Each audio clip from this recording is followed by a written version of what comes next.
Okay, be kind to nature. This is Monday's reading assignment part 1. An announcement came over the huge speakers next to the stadium lights.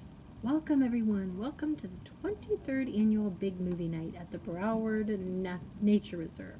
Welcome teachers and students from MS 342, the William Heath School. A big cheer went up on the left side of the field. Welcome teachers and students from Glover Academy. Another cheer went up, this time from the right side of the field. And welcome teachers and students from Beecher Prep School. Our whole group cheered as loudly as we could. We're thrilled to have you as our guests here tonight, and we're thrilled the weather is cooperating. In fact, can you believe what a beautiful night this is?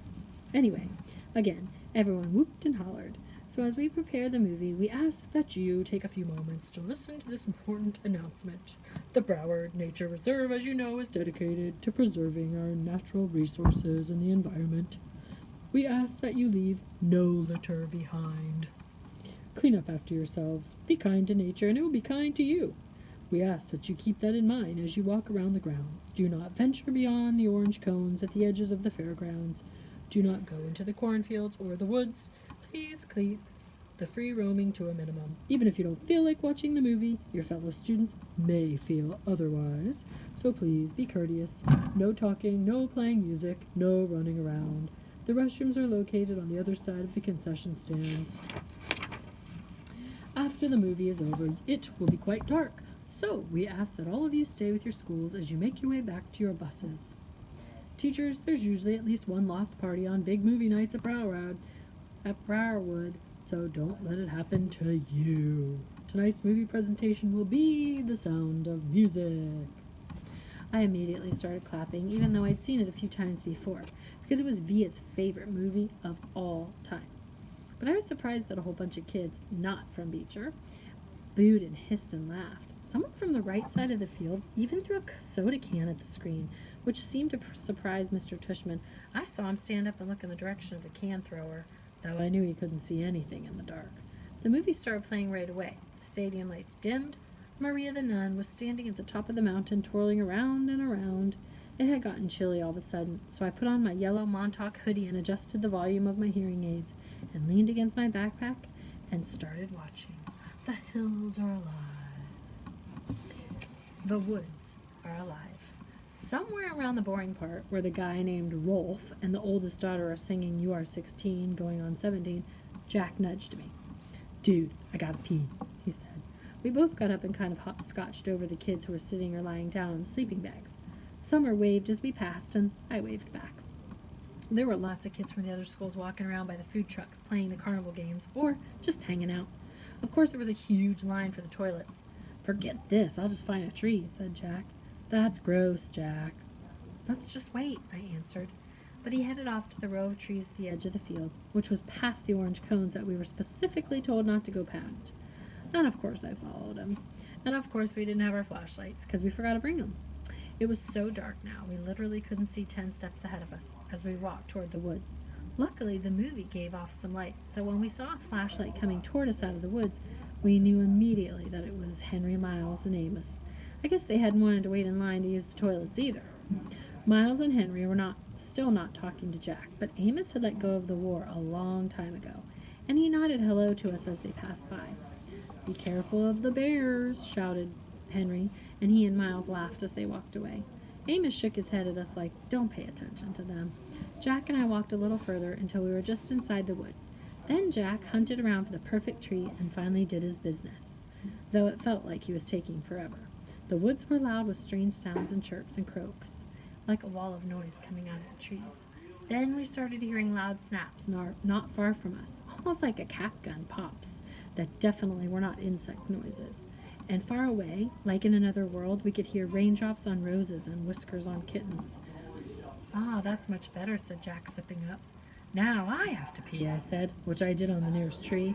No way was I going any further like Jack did. Do you smell that? Like firecrackers, he said, coming over to me. Oh yeah, that's what it is, I answered, zipping up. Weird. Let's go. Alien. We headed back to the way we came in the direction of the giant screen.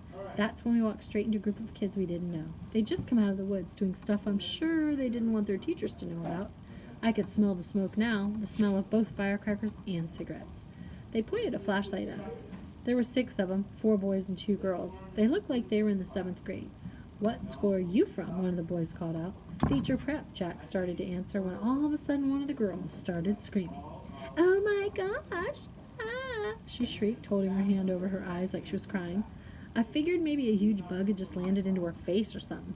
"No way!" one of the boys cried out, and he started flicking his hand in the air like he just touched something hot. Then he covered his mouth. "No friggin' way, man!" All of them started half laughing and half covering their eyes, now pushing each other and cursing loudly. "What's that?" said the kid who was pointing the flashlight at us. And it was only then that I realized the flashlight was pointed right at my face. And what they were talking about, screaming about, was me. "Let's get out of here," Jack said to me quietly. He pulled me by the sweatshirt sleeve and started walking away from him. Wait, yelled the guy with the flashlight, cutting us off. He pointed the flashlight right in my face again, and now he was about 5 feet away. Oh man, he said, shaking his head, his mouth wide open. "What happened to your face?" "Stop it, Eddie," said one of the girls. "I didn't know we were watching Lord of the Rings tonight," he said. "Look, guys, it's Gollum." This made his friends hysterical. Again we tried to walk away from him, and again the kid named Eddie cuts us off. He was at least a head taller than Jack, who was about a head taller than me, so the guy looked huge to me. "No, man, it's aliens," said one of the other kids. No, it's Orc Man," laughed Eddie, pointing the flashlight in my face again. This time he was right in front of us. "Leave him alone, okay?" said Jack, pushing the hand holding the flashlight away. "Make me," answered Eddie, pointing the flashlight in Jack's face now. "What's your problem, dude?" said Jack. "Your boyfriend's my problem." "Jack, let's go," I said, pulling him by the arm. "Oh man, it talks," screamed Eddie, shining the flashlight in my face again. Then one of the other guys threw a firecracker at our feet. Jack tried to push past Eddie, but Eddie shoved his hand into Jack's shoulders and pushed him hard, which made Jack fall backward. "Eddie!" screamed one of the girls. "Look," I said, stepping in front of Jack and holding my hands up in the air like a traffic cop. "We're a lot smaller than you guys." "You talking to me, Freddy Krueger? I don't think you want to mess with me, you ugly freak," said Eddie. And this was the point where I knew I should run away as fast as I could, but Jack was still on the ground and I was not about to leave him. "Yo, dude," said a voice behind us. "What's up, man?" Eddie spun around and pointed his flashlight toward the voice, and for a second I could not believe who it was. "Leave him alone, dude," said Amos with Miles and Henry right behind him. "Says who?" said one of the guys with Eddie. "Just leave him alone, dude," Amos repeated calmly. "Are you a freak too?" said Eddie. "They're all a bunch of freaks," said one of his friends. Amos didn't answer them but looked at us. "Come on, guys, let's go. Mr. Tushman's waiting for us." I knew that was a lie, but I helped Jack get up and we started walking over to Amos. Then out of the blue, the Eddie guy grabbed my hood as I passed by him, yanking it really hard, so I was pulled backwards and fell flat on my back. It was a hard fall and I hurt my elbow pretty bad on the rock. I couldn't really see what happened afterward except that Amos rammed into Eddie guy like a monster truck and they both fell down to the ground next to me. Everything got really crazy after that. Someone pulled me up by my sleeve and yelled, "Run!" Somebody else screamed, "Get him!" At the same time, and for a few seconds I actually had people pulling the sleeves of my sweatshirt in opposite directions. I heard them both cursing until my sweatshirt ripped, and the first guy yanked me by the arm and started pulling me behind him as we ran, which I did as fast as I could. I could hear footsteps just behind us, chasing us, and voices shouting and girls screaming, but it was so dark I didn't know whose voices they were, only that everything felt like we were underwater. We were running like crazy, and it was pitch black, and whenever I started to slow down, the guy pulling me by the arm would yell, "Don't stop."